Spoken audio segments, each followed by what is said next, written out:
On a Friday in April 2022, an alert went out to cell phones across the state.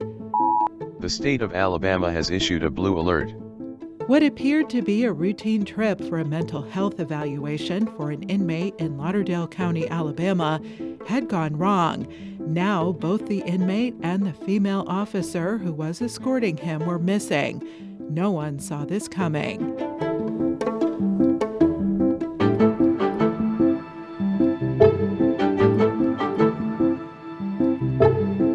Vicky Sue White and Casey Cole White were not related despite having the same last name. Vicky was 18 years and 1 day older than Casey, and they were no one's idea of a perfectly matched couple. On April 29th, Vicky helped Casey, a convict serving 75 years for a crime spree in 2015, escape. Vicky was a highly respected assistant director of corrections. She'd put in 25 years with the department and was hours away from a comfortable retirement. Her colleagues loved her. Why then would someone who had everything to lose throw it all away? That's the question we're asking on Inside Job, Understanding Vicky White, a true crime podcast from Troy Public Radio. I'm Ann Kenda.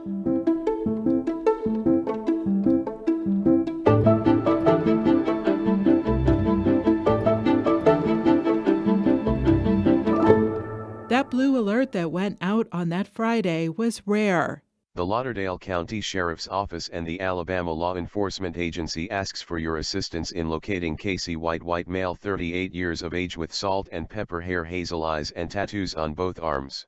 A blue alert signifies that a law enforcement officer is missing in connection with official duties.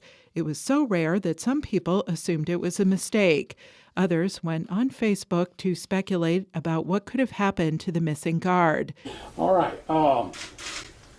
Lauderdale County Sheriff Rick Singleton paused before saying these words at a quickly organized press conference that afternoon. Corrections Deputy, the Assistant Director of Corrections, Vicky White, who's been with the department about 25 years, is missing. She was escorting this inmate, Casey White, to an alleged mental health evaluation this morning at the courthouse. We have confirmed that there was no mental health evaluation scheduled. Vicky, 56 years old, was set to retire on the day she went missing. Her co-workers were ready to send her off with a cake and celebration at lunchtime, a usual retirement party. But by all accounts, she seemed to be trying to find ways out of it. No one but Vicky knew her reasons for avoiding her long-awaited retirement celebration. That's because no one knew she'd started a relationship with an inmate, Casey White. He was at the Lauderdale County facility awaiting trial. He'd confessed to the killing of 59-year-old Connie Ridgway. That got him transferred to the same jail where Vicky worked. Previously, he was charged with attempted murder, carjacking, robbery, and even the killing of his ex-girlfriend's dog.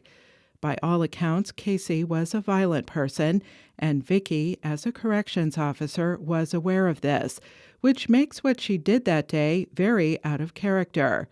First, she insisted on driving him to his mental health evaluation. Casey had missed a bus with the other inmates. Vicky blamed herself for making him late and was ready to drive him. She even pretended in front of her colleagues to have forgotten his name.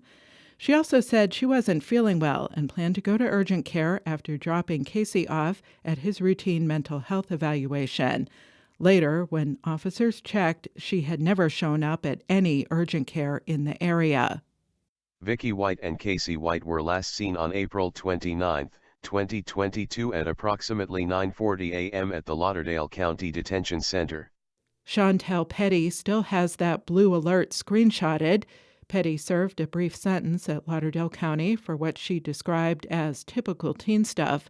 It happened when she was younger than 19, so the records are sealed.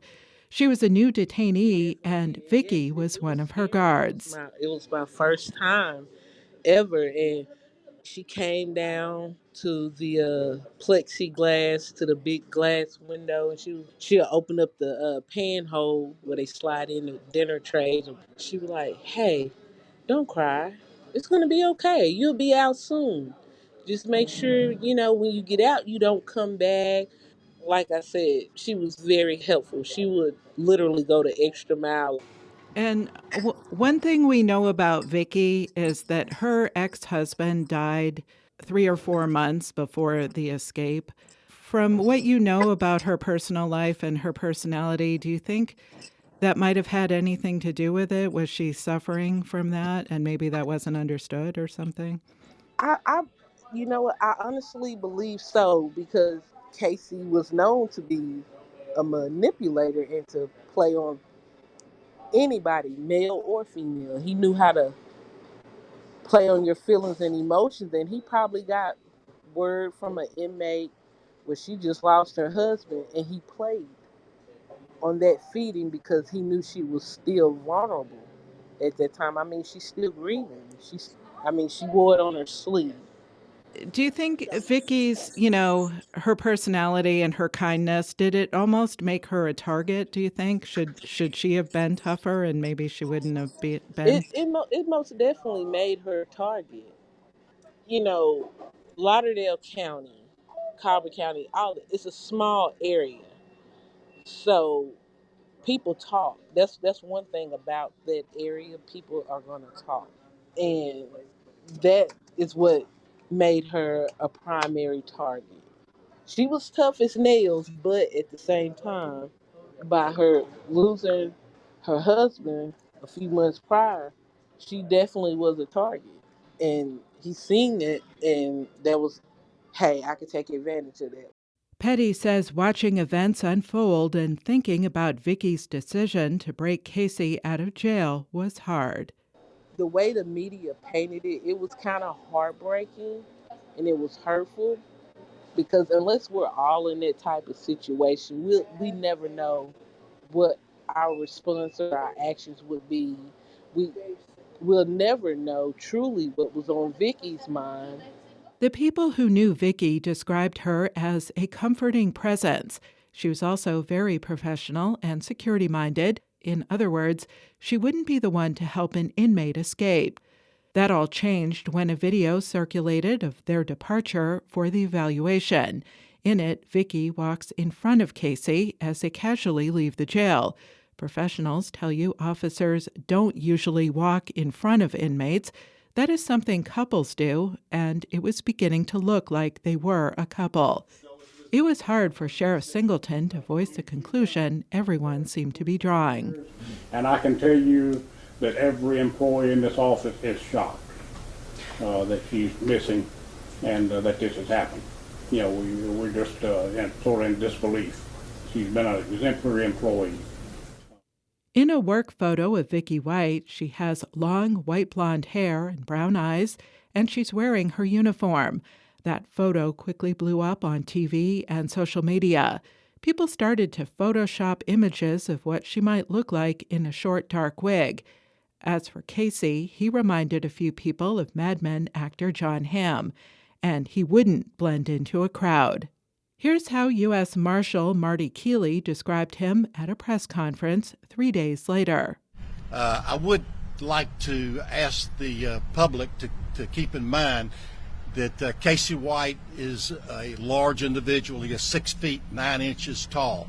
There is the possibility that he's changed his identity as far as his looks, but he will stand out at 6 feet 9 inches. So I want to emphasize that. With the search on, law enforcement stressed the need to get the guard and inmate back before anything happened. Time was running out. Those of us who work with Vicky White and have worked with her for years, this is not the Vicky White we know by any stretch of the imagination. So who was she really? How did she get involved with Casey White? As Inside Job Understanding Vicky White continues, we'll take a look at the relationship between officers and inmates. What should it be, and how can it go terribly wrong? Lieutenant Gary Cornelius has seen it happen. If you start letting the inmate have knowledge of your personal life and what's wrong with it, what are you wishing for, you stand a chance of losing that objectivity that they are a accused of or convicted of criminal offender. That and more on the next episode of Inside Job, Understanding Vicky White from Troy Public Radio. Austin Toy is our producer. Kyle Gassett edits the podcast. Inside Job is dedicated in loving memory to true crime buff Mandy Rose Morrow.